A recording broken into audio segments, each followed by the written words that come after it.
దీప అపార్షన్ చేయించుకుందని దీప గురించి తప్పుగా మాట్లాడిన జ్యోత్స్నాని చంప పగలగొట్టిన అనసూయ. అసలు ఇదంతా ఎలా జరగబోతుంది అనేది ఈ వీడియోలో తెలుసుకుందాం. అంతకంటే ముందుగా ఇప్పటి వరకు వీడియోని లైక్ చేయకపోతే వెంటనే లైక్ చేయండి. మీ లైక్ మాకు ఎంతో సపోర్ట్ని ఇస్తుంది. కార్తీక్ దీప ఇక ఇద్దరు కూడా డాక్టర్ దగ్గరికి అయితే వెళ్తారు. ఎప్పుడు జాయిన్ అవ్వమంటారు అని అడగడానికి.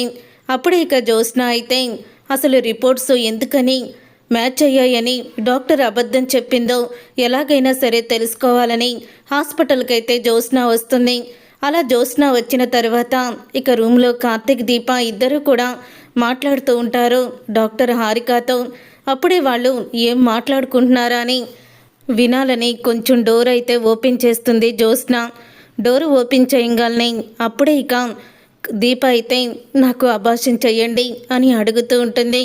కాదు దీప, మీ ఇంట్లో వాళ్ళ ఎవ్వరికీ చెప్పకుండా అబార్షన్ అంటే అని అంటూ ఉంటుంది హారిక అయితే.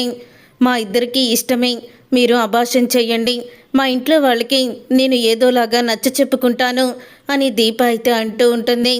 సరే దీప, కొన్ని టెస్టులు చేసి నీకు అబార్షన్ అవ్వడానికి ఒక ఇంజెక్షన్ ఇస్తాను అని అంటూ ఉంటుంది డాక్టర్ అయితే. అప్పుడే ఇక కార్తీక్ దీప ఇద్దరు కూడా బాధపడుతూ ఉంటారు. ఇక జ్యోత్స్న అయితే దీప అబార్షన్ చేయించుకోవడం ఏంటి అంటే దీప అబార్షన్ చేయించుకున్నట్టు అత్తకి తెలిస్తే ఖచ్చితంగా అత్త ఇంట్లో నుంచి దీపని బయటికి గెంటేస్తుంది.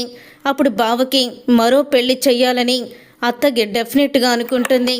ఎందుకంటే దీప కడుపులో ఉన్న బిడ్డ మీద అత్త ఎంతో ప్రేమని పెంచుకుంది. తన తల్లి దీప కడుపులో పుడుతుందని ఎంతగానో ఆశపడుతుంది. మరి బావ కూడా దీపకి అబార్షన్ చేయమని అడుగుతున్నాడేంటి అంటే వీళ్ళిద్దరూ కూడా అబార్షన్కి సిద్ధమయ్యే ఇక్కడికి వచ్చారు. కానీ మీ పెద్దవాళ్ళకి తెలియకుండా ఎందుకు చేస్తున్నారని డాక్టర్ హారిక అడుగుతుంది.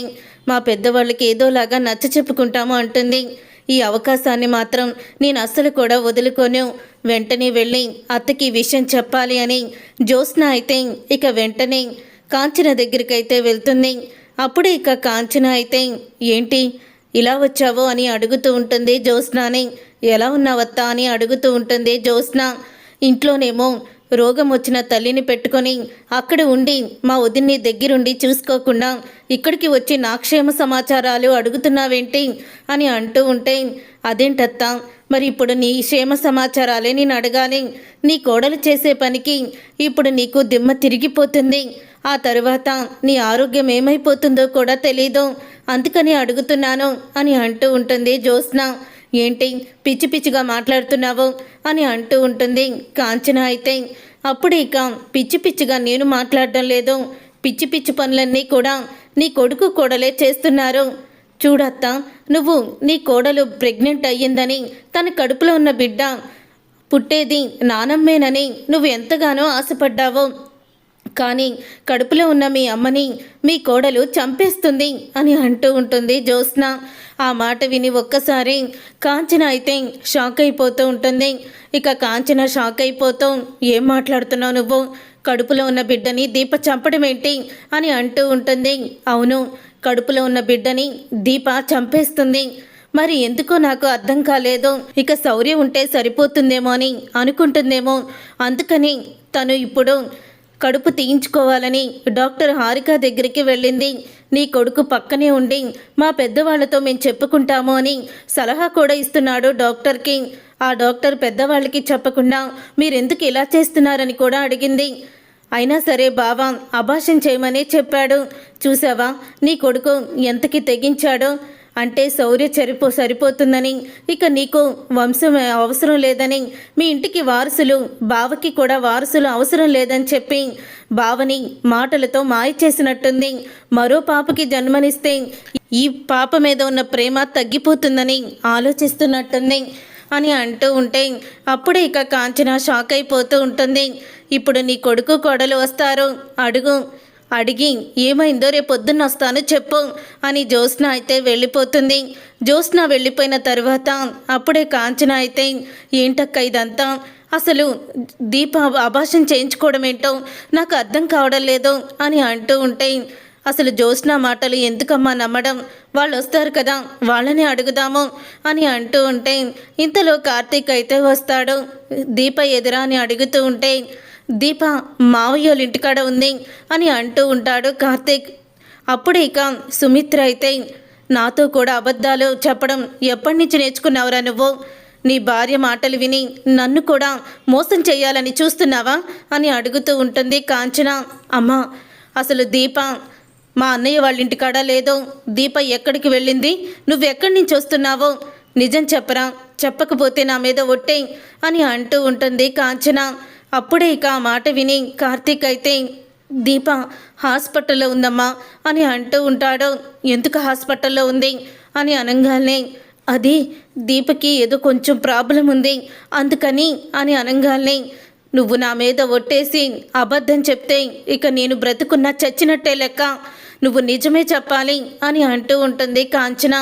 అప్పుడే ఇక కార్తీక్ అయితే, అది అభాష్ను అని అనగానే, ఏంట్రా అభాష్ను అంటే, జ్యోత్స్న చెప్పింది నిజమే, దీప హాస్పిటల్కి అబార్షన్ చేయించుకోవడానికి వెళ్ళిందని నాకు వచ్చి జ్యోత్స్న చెప్పింది అని అంటూ ఉంటుంది కాంచన. ఇంకేం చెప్పింది జ్యోత్స్న అని అంటూ ఉంటే, అదొక్కటే చెప్పిందిరా అని అంటూ ఉంటాడు కాంచన. అప్పుడే కార్తీక్ అయితే, అది అమ్మా, అసలు ఏమైందంటే, ముందు దీప ఎందుకు అబార్షన్ చేయించుకుంటుంది?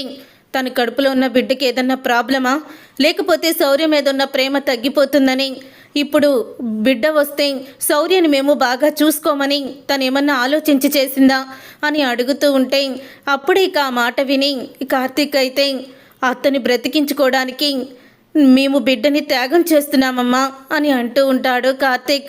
అప్పుడే ఇక ఆ మాట విని ఒక్కసారే కాంచన షాక్ అయిపోతూ ఉంటుంది. మీ అత్త బ్రతకడానికి దీప బిడ్డని త్యాగం చేయడానికి కారణమేంట్రా అని అడుగుతూ ఉంటుంది. ఎందుకంటే దీపే అత్తయ్య కూతురు, మీ నాన్న ఇంటికి వారసురాలు, మీ అన్నయ్యకి మీ వదినికి పుట్టిన బిడ్డ దీపే, జ్యోత్స్న కాదు అని నిజాన్ని బయట పెడతాడు. అది విని ఒక్కసారి అనసూయ అలాగే కాంచన షాక్ అయిపోతూ ఉంటారు. రే, ఏంట్రా నువ్వు చెప్పేది? దీప మా అన్నయ్య కూతురేంటి అని అంటూ ఉంటే, అవునమ్మా, ఇన్ని రోజులు నాకు దీపకే తెలిసిన నిజం ఇది. అందుకని జ్యోత్స్న నుంచి ఆ కుటుంబాన్ని కాపాడుకోవడానికి మేమిద్దరం ఆ ఇంటి పని వాళ్ళలాగా అక్కడే ఉంటున్నాము. ఈరోజు అత్తకి బోను మ్యారో ఇవ్వడానికి దీప ఒక్కదే తన కూతురు కాబట్టి దీప ఇవ్వాలి. దీప బోను మ్యారో ఇస్తే తన బిడ్డ, కడుపులో ఉన్న బిడ్డ చనిపోతుందని డాక్టర్ చెప్పారు. నా కడుపులో ఉన్న బిడ్డ చనిపోయినా పర్వాలేదు అని మావయ్య బాధ చూసి తట్టుకోలేని దీప తన తల్లిని కాపాడుకోవడానికి తన కడుపులో ఉన్న బిడ్డని, తన తల్లితనాన్ని త్యాగం చేస్తుందమ్మా అని నిజాన్ని బయట పెట్టేసరికి ఇక కాంచన ఒక్కసారే షాక్ అయిపోతూ ఉంటుంది. కార్తీక్ అని అనగానే, అవునమ్మా, దీప నన్ను ఒక్కటే అడిగింది, ఈ బిడ్డ చనిపోతే మరి మనం బిడ్డకి జన్మనిస్తాము, కానీ మా అమ్మ చనిపోతే నాకు మళ్ళీ అమ్మ తిరిగి రాదు బావా అంది. ఆ ఒక్క మాటకి నేను ఏమీ మాట్లాడలేకపోయానమ్మా అని అంటూ ఉంటాడు కార్తీక్. అప్పుడే ఇక కాంచన అయితే ఇక ఏమీ మాట్లాడలేకపోతుంది. అటు వదిన ప్రాణాలా లేకపోతే బిడ్డ ప్రాణాలా అని అంటే, నేను వదిన ప్రాణాలనే అంటాన్రా. ఊపిరి లేని కడుపులో ఉన్న పిండం పోయినా మనకి 2 రోజులు ఏడ్చి అలాగ సర్దుకుంటాము, కానీ ఊపిరున్న మా వదిన పోతే మా పుట్టిల్లే దీపం లేని గుడవుతుంది, ఇల్లంతా చీకటైపోతుంది, మా అన్నయ్య తట్టుకోలేడు, మా నాన్న భరించలేడు అని అంటూ ఉంటుంది కాంచన. మరి ఇప్పుడు దీపక అబార్షన్ చేసేసారా అని అంటూ ఉంటే, లేదమ్మా, తనకి బ్లడ్ సరిపోలేదని తనకి బ్లడ్ అయితే ఎక్కిస్తున్నారు, తర్వాత రేపు అబార్షన్ చేస్తానన్నారు అని అంటూ ఉంటాడు కార్తీక్. ఇక ఉదయం అవ్వంగానే జ్యోత్స్న అయితే వస్తుంది. జ్యోత్స్న వచ్చిన తర్వాత అప్పుడే ఇక, ఏంటత్తా, నీ కొడుకు నీకు నిజం చెప్పాడా? దీప అబార్షన్ చేయించుకుంటుంది కదా అని అంటూ ఉంటే, ఇక ఆ దీపని నువ్వు కోడలుగా ఒప్పుకోకూడదు, తనని తన స్వార్థంగా ఆలోచించే బిడ్డని చంపుకుంటున్నా దీపని బయటికి నెట్టే అని అంటూ ఉంటుంది జ్యోత్స్న. అప్పుడే ఇక ఆ మాట విని అనసూయ అయితే, జ్యోత్స్న చంప పగలగొట్టి నువ్వు ముందు బయటికి నడవ్వే, దీప ఎందుకు అబార్షన్ చేయించుకుంటుందో, ఏం అవసరం వచ్చిందో మాకు కార్తీక్ బాబు అన్నీ చెప్పాడు, మాకు అదే న్యాయం అనిపించింది, కాబట్టి దీప గురించి ఇంకోసారి తప్పుగా మాట్లాడావంటే ఆ చెంప కూడా పగులుతుంది, పోవే బయటికి అని అంటూ అనసూయ షాక్ ఇస్తుంది జ్యోత్స్నాకి. చూసారుగా ఫ్రెండ్స్, రాబోయే కథలో ఖచ్చితంగా ఇలాగే జరగబోతుంది. మరి ఇలాగే జరగాలని మీరైతే కోరుకుంటున్నారా? అయితే వీడియోని తప్పకుండా లైక్ చేసి ఛానల్ని సబ్స్క్రైబ్ చేసుకొని పక్కనే ఉన్న గంట సింబల్పై ఆల్ని క్లిక్ చేయండి.